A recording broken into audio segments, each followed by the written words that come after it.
This week in Jamaica Now, how an Alpha schoolgirl was shot in a robot taxi by men said to be police personnel. She said, driver, me I go dead. Me said, no man, you're not dead, man. INDECOM launches probe and the police commissioner too. Murder and mayhem in St. James, the police appeal for calm and say new measures are coming to arrest the problem. Grand fraud at the Manchester Parish Council at $9.2 million and counting. The two people charged have been granted bail. Mike Henry says no to proposal to rename Denbigh High School after him, and opposition leader to release financial records. The details of these and other stories after the break. Wherever in the world we are, Jamaica is with us. In our hearts, in the way we talk, in the way we walk. In the Gleaner. Access Jamaican news anytime, anywhere, on your smartphone, tablet or computer. Stay on top of what I want by reading today. Stay informed with your #1 Jamaican news source, The Gleaner. Become a digital subscriber today at www.jamaica-gleaner.com. Anytime, anywhere. I'm Jovan Johnson in This Week for Damien Mitchell, and this is Jamaica Now. The police commissioner has ordered a high-level probe into the alleged cop shooting of a 15-year-old Convent of Mercy Academy Alpha student after they opened fire on an illegal taxi on North Street in Kingston on Thursday. The police say they have not been able to determine if the shooters were actually members of the force.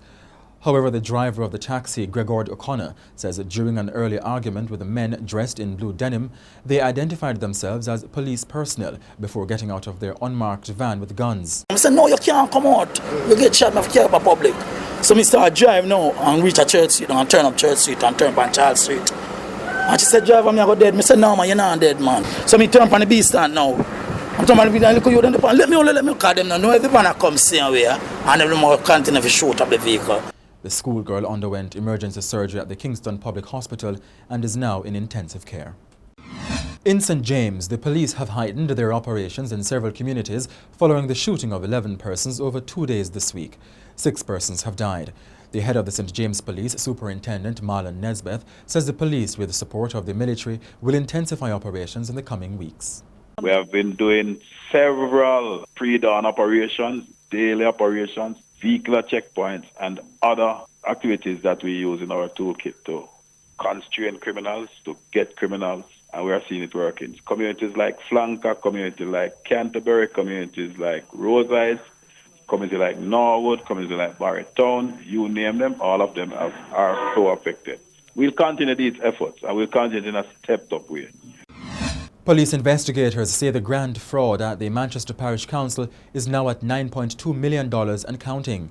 In the meantime, the 31-year-old Deputy Superintendent of Roads and Works at the Parish Council, Sandra Elliott, and 27-year-old Mandeville carpenter, Dwayne Sibbles, have each been granted bail in the sum of $3.5 million.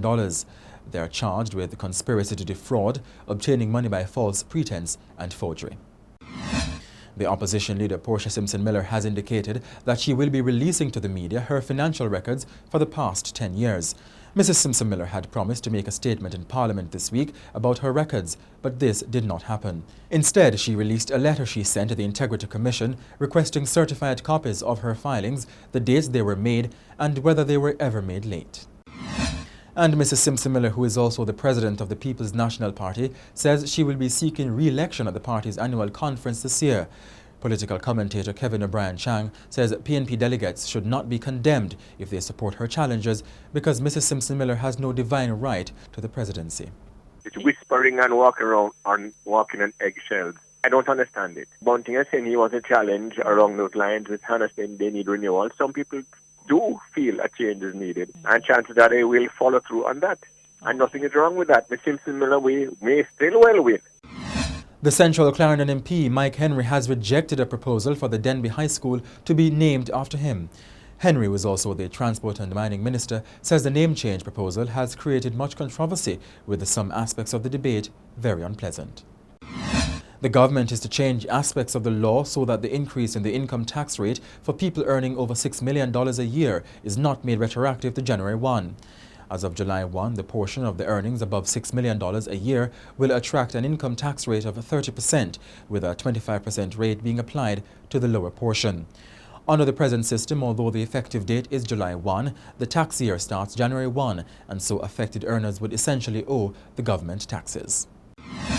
And that's it for this edition of Jamaica Now, your weekly review of the big news stories. Send us your comments at onlinefeedback@gleanerjm.com. You may tune in to Power 106 FM for regular updates. Follow us on Twitter at Jamaica Gleaner and on Facebook at Gleaner Jamaica. I'm Jovan Johnson in This Week for Damian Mitchell.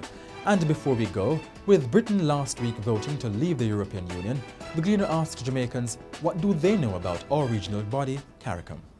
CARICOM is a regional body comprising the English-speaking Caribbean and Haiti. To tell the truth, I basically don't know too much about CARICOM. I think my primary school daughter knows more than I do, so I'll consult with her when I go home. Well, not a thing really, you know.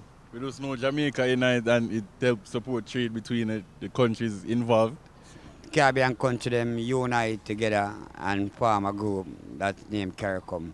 You understand? It's a good thing to all Caribbean country come together that them can trade. CARICOM is basically an association of Caribbean islands for economic trade and mutual economic trade and benefit. I left school a long time ago, so I don't really remember anything about CARICOM.